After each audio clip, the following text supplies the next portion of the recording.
Та когато използваме съответни атрибути, като да речем икони, молитви към дадени светци, молитви към дадени същества, ангелски, архангелски и така нататък.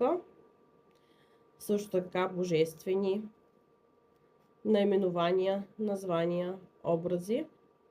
Ние извикваме или създаваме билет към тази структура под съответното име да задейства заявката, за която я молим. Това е частта на оператора, който води самия процес.